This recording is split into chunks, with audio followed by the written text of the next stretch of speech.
है बाइककोमा के गर्नुपर्ने हेर्नु है यसको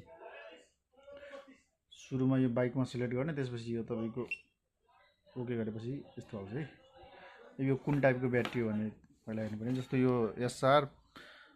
5 है यसमा तपाईँको सर्ट अलिक जुम गर्दा जस्तो तपाईँको वाइबी 2.5 है एल तपाईँको 2.5 को भयो त्यसपछि तपाईँको वाइबी 3 एल यो तपाईँको 3 एम्पियरको भयो अनि तपाईँको वाइटी जेक्स यो 4 एम्पियरको भयो यो 5 एम्पियरमा तपाईँको ठुलो सानो हुन्छ जस्तो जेड छ वाइटी Z5 पनि यो सानो भएको बेलामा यसमा सेलेक्ट गर्नु पऱ्यो होइन एकछिन अनि यो हाम्रो चाहिँ अहिले तपाईँको अग्लोवाला हो त्यही भएर हामीले यो तपाईँको वाइटी X5 मा राखेर अनि त्यसपछि तपाईँको यो ओके गर्नुपर्छ है अनि तपाईँको यो गाडी जस्तो तपाईँको यो बाइकहरू अन भएको बेला यो हेर्न मिल्दैन त्यही भएर तपाईँको टर्न अफ गर्नु भन्छ त्यसमा केही गर्नु परेन हामीले बाहिर हेरिरहेको छ त्यसले गर्दा यो सिधै ओके गरे हुन्छ है यसमा तपाईँको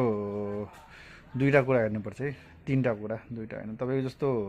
एउटा सिसे त हेर्नु पऱ्यो होइन सिसे कति चाहिँ 147 छ है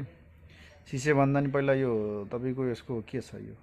यहाँ भनेको तपाईँको स्टेट अफ हेल्थ है यसको हेल्थ कतिको राम्रो छ भने यसको हेल्थ तपाईँको 100% चाहिँ ठिक छैन अनि तपाईँको यसो माथि थिच्यो भने तपाईँको सी भनेको स्टेट अफ चार्ज भनेको तपाईँको जम्मा यसमा 89% मात्र छ किनकि तपाईँको भोल्टेज कति छ भने 12.51 मात्र छ नि त